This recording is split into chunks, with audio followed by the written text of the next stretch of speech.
Welcome students. मैं doctor Geeta स्वामी,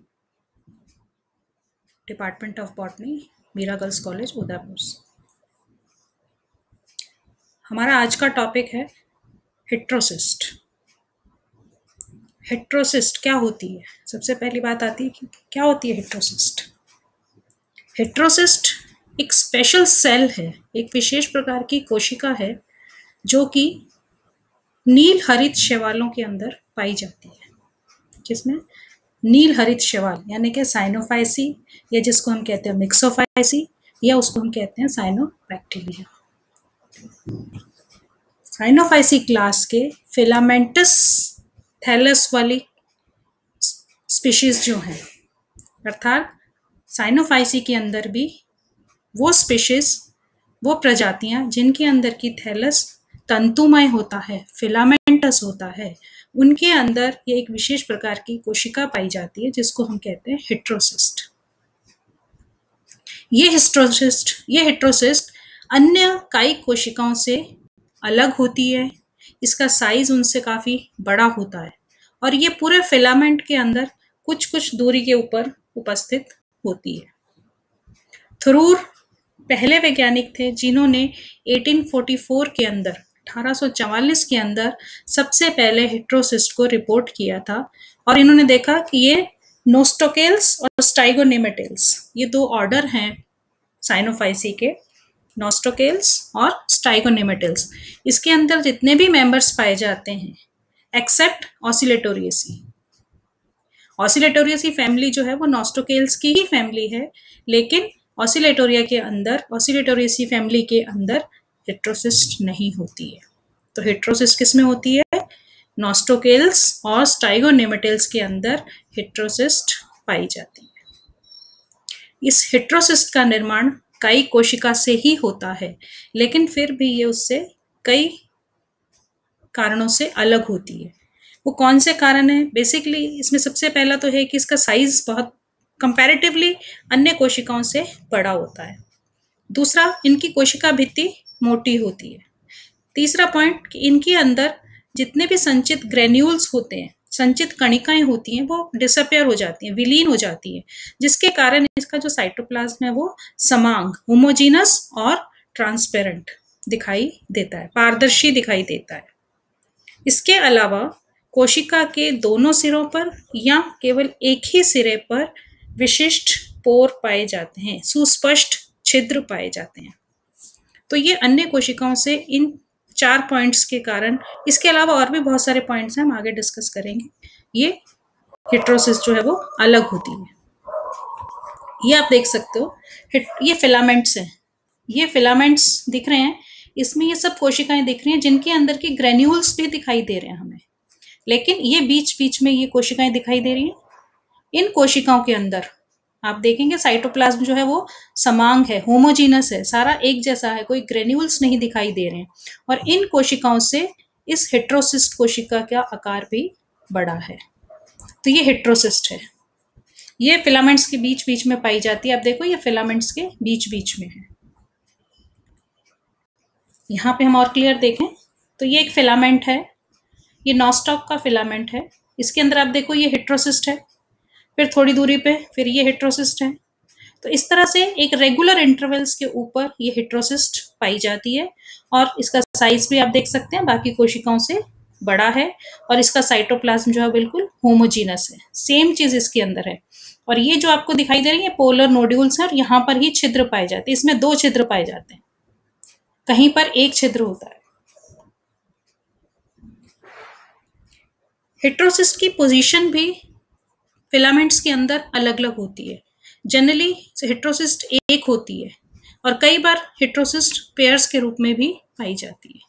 जब ये एक ही होती है हेट्रोसिस्ट, एक फिलामेंट में एक हेट्रोसिस्ट होती है, तो ये या तो बिल्कुल टर्मिनल पोजीशन पे होती है, मतलब फिलामेंट के बिल्कुल किनारे पे होती है, या फिर ये फिलामेंट के बीच में पाई जाती है, इंटरकैलरी होती है। और कई बार ये हेट्रोसिस्ट लेटरल साइड पे भी पाई जाती है, पार्श्व में भी पाई जाती है। नोस्टोकॉप्सिस जो है उसके अंदर ये लेटरल हेट्रोसिस्ट पाई जाती है। ये आप देखो ये टर्मिनल हेट्रोसिस्ट है, यहाँ पर ये पूरा फिलामेंट है, फिलामेंट के अंतिम सिरे पे, लास्ट सिर किनारे के ऊपर ये हेट्रोसिस्ट उपस्थित है। इसको हम कहते हैं टर्मिनल हेट्रोसिस्ट। ये एक फिलामेंट है जिसके अंदर की हेट्रोसिस्ट सेंटर में है, तो इसको हम कहते हैं इंटरकैलरी, कोशिकाओं के बीच में जो हेट्रोसिस्ट उपस्थित है। फिर उसके बाद ये देखो, ये एक फिलामेंट है पूरा, इसके पार्श्व में ये लेटरल हेट्रोसिस्ट कहलाएगी। इसमें एक ही छिद्र दिख रहा है अपने को। ये पेयर्ड मतलब पेयर के रूप में, जोड़े के रूप में, यहाँ पर आप देखो दो दो हेट्रोसिस्ट पाई जाती हैं, इनमें ये पेयरिंग है, दो हेट्रोसिस्ट एक साथ हैं। तो इस तरह से हेट्रोसिस्ट की पोजीशन भी अलग अलग तरह से होती है। अब आता है स्ट्रक्चर ऑफ हेट्रोसिस्ट। हेट्रोसिस्ट की संरचना क्या होती है? हेट्रोसिस्ट पीले रंग की बैरल शेप संरचनाएं हैं जो कि एनवेलप और कोशिका भित्ति के द्वारा ढकी हुई रहती है। इसका जो एनवेलप है वो 3 लेयर्स का बना होता है। सबसे बाहर की लेयर फाइब्रस लेयर होती है, तंतुमय होती है, बीच की होमोजीनस लेयर होती है, समांक होती है, और अंदर की लैमिलेटेड होती है, यानी कि स्तरित होती है, परतों में विभाजित होती है। मिडल और इनर लेयर जो हैं उनकी थिकनेस एक जैसी होती है। कहाँ पर? पोल्स के ऊपर। किनारों पर मिडल और इनर लेयर की थिकनेस एक जैसी होती है, किनारों को छोड़कर। किनारों पर ये और ज्यादा मोटी हो जाती हैं।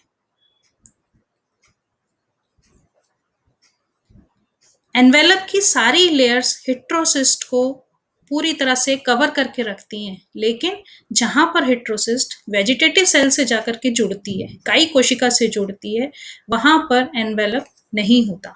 अभी आपको संरचना दिखाते हैं।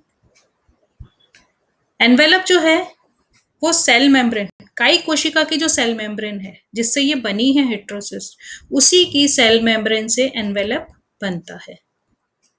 और सेल वॉल जो है, एनवेलप के बाद सेल वॉल पाई जाती है, वो सेल वॉल कई कोशिकाओं की तरह ही L1 से लेकर L4 लेयर्स की बनी होती है। ये डिस्कशन हम पहले भी कर चुके हैं जब हमने प्रोकैरियोटिक सेल के अंदर स्ट्रक्चर पढ़ा था। प्रोकैरियोटिक सेल का, उसके अंदर हमने सेल वॉल का स्ट्रक्चर पढ़ा था कि सेल वॉल कैसे बनी होती है। तो वहीं पर मैंने बताया था कि सेल वॉल जो है वो L1 से लेकर L4 4 लेयर्स की बनी हुई होती है। उसी तरह से हेट्रोसिस्ट के अंदर भी सेल वॉल 4 लेयर्स की बनी होती है। हेट्रोसिस्ट की सेल वॉल पास वाली कई कोशिकाओं की सेल वॉल से जुड़ी रहती है। सेल वॉल के अंदर की तरफ, कोशिका भित्ति के अंदर की तरफ प्लाज्मा मेम्ब्रेन पाई जाती है जो कि साइटोप्लाज्म को सराउंड करके रखती है, मतलब घेर के रखती है, चारों तरफ से कवर करके रखती है। साइटोप्लाज्म जो है अंदर वो होमोजीनस होता है, समांग होता है, एक जैसा होता है, पारदर्शी होता है और पीले कलर का होता है। दोनों तरफ, कोशिका के दोनों तरफ अपोजिट पोल्स के ऊपर प्लग्स पाए जाते हैं, मतलब 2 छिद्र पाए जाते हैं। उनके अंदर रिफ्रैक्टिव मटेरियल पाया जाता है, अपरिवर्तनीय मटेरियल पाया जाता है, जिससे कि पोलर नोड्यूल कहते हैं। ये जो रिफ्रैक्टिव मटेरियल है, इनसे प्लग बनता है एक तरह से। कहने का मतलब ये है कि जब हेट्रोसिस्ट दोनों तरफ से वेजिटेटिव सेल से जुड़ी हुई है तो दोनों तरफ 2 छिद्र पाए जाते हैं। उन छिद्रों के अंदर रिफ्रैक्टिव मटेरियल पाया जाता है जो कि एक प्लग के रूप में पाया जाता है, इसलिए उसको हम कहते हैं पोलर ग्रेन्यूल्स। इनको हम कहते हैं पोलर ग्रेन्यूल्स या पोलर नोड्यूल्स। साइटोप्लाज्म के अंदर थाइलेकोइड्स पाए जाते हैं, यानी कि फोटोसिंथेटिक मटेरियल पाया जाता है। केवल पोल्स के ऊपर, जहां पर कि वो वेजिटेटिव कोशिकाओं से जुड़ी हुई है, हेट्रोसिस्ट वेजिटेटिव कोशिकाओं से जुड़ी हुई है, वहां पर थाइलेकोइड्स नहीं होते।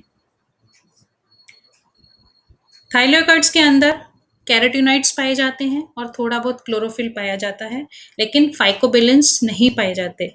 जबकि हम जानते हैं कि साइनोफाइसी के अंदर, ब्लू ग्रीन एल्गी के अंदर फाइकोबिलेंस बहुत इंपॉर्टेंट पिगमेंट हैं, उसी के कारण इनका कलर ब्लू ग्रीन दिखाई देता है। लेकिन हेट्रोसिस्ट के अंदर फाइकोबिलेंस नहीं होते। हेट्रोसिस्ट के अंदर फोटोसिंथेसिस भी नहीं होता। यानी कि प्रकाश संश्लेषण की क्रिया इनमें अनुपस्थित होती है। हेट्रोसिस्ट के अंदर ग्लाइकोलिपिड्स और एसाइल लिपिड्स पाए जाते हैं जो कि अन्य कोशिकाओं में नहीं होते। डीएनए उपस्थित होता है और बाकी किसी भी तरह के ग्रेन्यूल्स, संचित कणिकाएं या गैस वैक्यूल्स वो सब एब्सेंट होती हैं। जहां पर ये हेट्रोसिस्ट अन्य कई कोशिकाओं से जुड़ती है वहां पर एक संकीर्णन पाया जाता है, एक कंस्ट्रिक्शन पाया जाता है। उस कंस्ट्रिक्शन में ही एक छिद्र पाया जाता है जिसके कारण की कई कोशिका का साइटोप्लाज्म पास वाली हेट्रोसिस्ट के साथ कम्युनिकेट करता, मतलब एक दूसरे के टच में रहता है। पोजीशन के हिसाब से हमने कहा कि हेट्रोसिस्ट टर्मिनल होती है, या इंटरकैलरी होती है, या लेटरल होती है। तो यदि इंटरकैलरी हेट्रोसिस्ट है तो वो दोनों तरफ वेजिटेटिव कोशिकाओं से जुड़ी हुई है, तो दोनों तरफ उसमें छिद्र पाए जाएंगे, दोनों तरफ पोलर नोड्यूल्स पाए जाएंगे। जबकि टर्मिनल हेट्रोसिस्ट जो कि एक तरफ काई कोशिका से जुड़ी है, उसके अंदर केवल एक ही पोलर नोड्यूल उपस्थित होता है।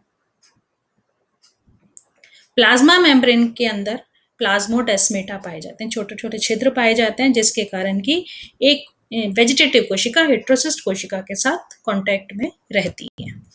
अब ये देखो आप, ये है हेट्रोसिस्ट का डायग्राम। इसके अंदर आप देखेंगे कि ये बाहर की तरफ ये एनवेलप है,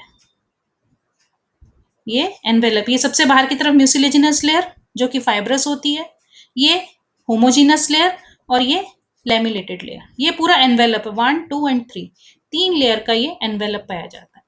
आप देखो ये यहाँ पर थिकनेस इनकी एक जैसी है, लेकिन किनारों पे ये ज्यादा मोटी होती है।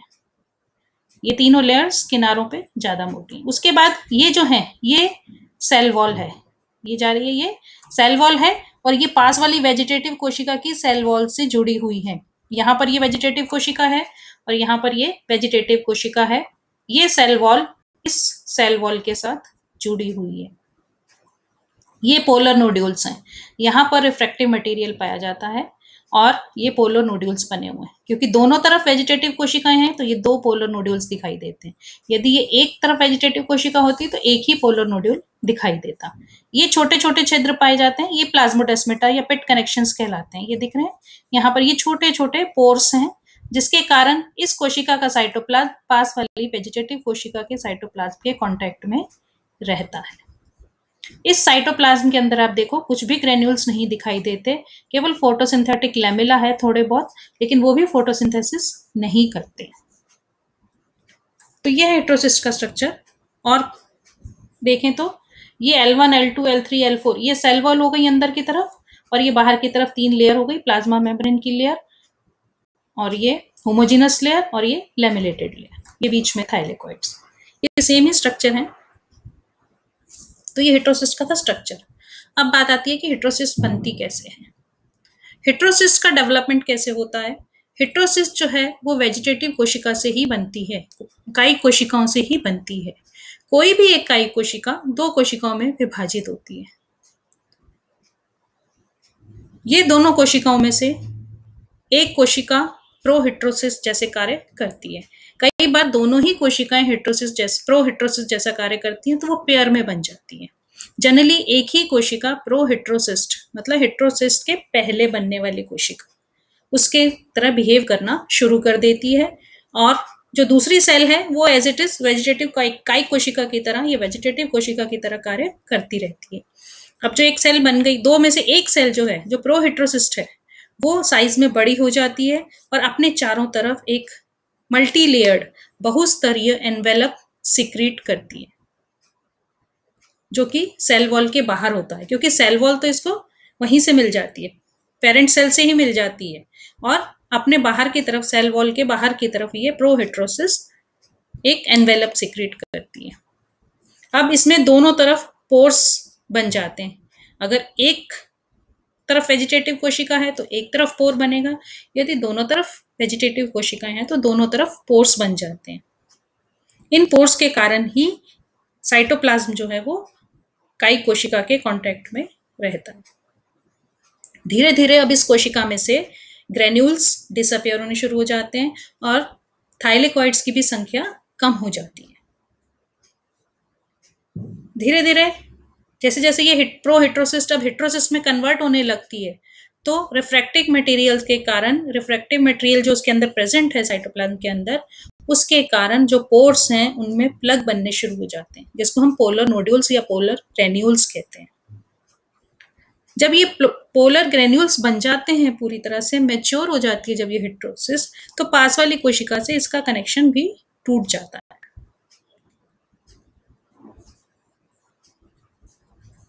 हिट्रोसिस्ट के डेवलपमेंट को कौन कौन से कारक प्रभावित करते हैं?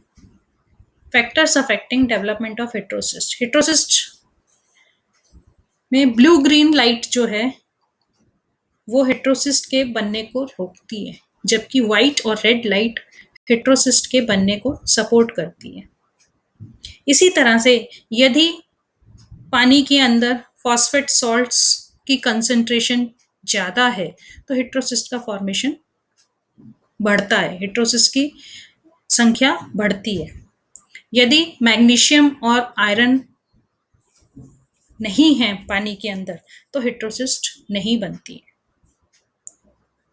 इसी तरह से यदि नाइट्रोजन वहां पर कंबाइंड रूप में उपस्थित है, नाइट्रोजन कंबाइंड रूप में उपस्थित है, फ्री नाइट्रोजन नहीं है, तो वो हिट्रोसिस्ट नहीं बनने देती। इसी तरह से कार्बन नाइट्रोजन का रेशियो भी हिट्रोसिस्ट फॉर्मेशन के अंदर बहुत इंपॉर्टेंट रोल प्ले करता है। एक्चुअल में इस हिट्रोसिस्ट का मेन फंक्शन क्या है? मेन फंक्शन इसका है नाइट्रोजन फिक्सेशन। तो यदि ऑलरेडी नाइट्रोजन फिक्स है तो हिट्रोसिस्ट की जरूरत ही नहीं है, इसीलिए हिट्रोसिस्ट का फॉर्मेशन नहीं होता है।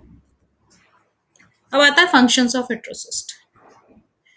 हिट्रोसिस्ट सबसे पहला तो फूड मटेरियल को स्टोर करके रखती है। जो भी संचित खाद्य पदार्थ होता है कई बार इस हिट्रोसिस्ट के अंदर वो इकट्ठा हो जाता है, और जब कभी भी एडवर्स कंडीशंस होती हैं, वातावरण में एनवायरनमेंट जो है वो सूटेबल नहीं होता है, अनफेवरेबल होता है, उस केस में बाकी अगर कई कोशिकाओं की डेथ भी हो जाती है तो ये हिट्रोसिस्ट जो है वो एक मतलब पेरिनेटिंग बॉडी की तरह कार्य करती है।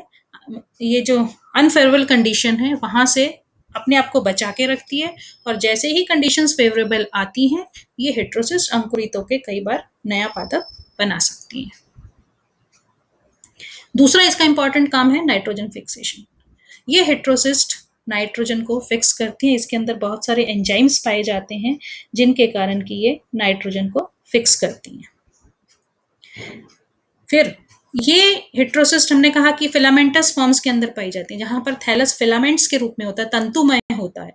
तो कई बार इस हिट्रोसिस्ट के आसपास दोनों तरफ, मतलब हिट्रोसिस्ट के दोनों तरफ से फिलामेंट टूट जाता है, तो एक से दो फिलामेंट बन जाते हैं, तो इस तरह से थैलस भी एक से दो हो जाते हैं। इसी तरह से कई बार ये स्पोर्स भी बनाती हैं, पेरिनेटिंग स्पोर्स बनाती हैं, जो कि अनफेवरेबल कंडीशंस में, प्रतिकूल परिस्थितियों में फिलामेंट की सुरक्षा करते हैं। और इसके अंदर कई बार इस तरह के सब्सटेंसेस उपस्थित होते हैं, इस तरह के पदार्थ उपस्थित होते हैं जो कि कोशिका विभाजन और वृद्धि में सहायक होते हैं। तो ये तो था हिट्रोसिस्ट का structure. Thank you very much.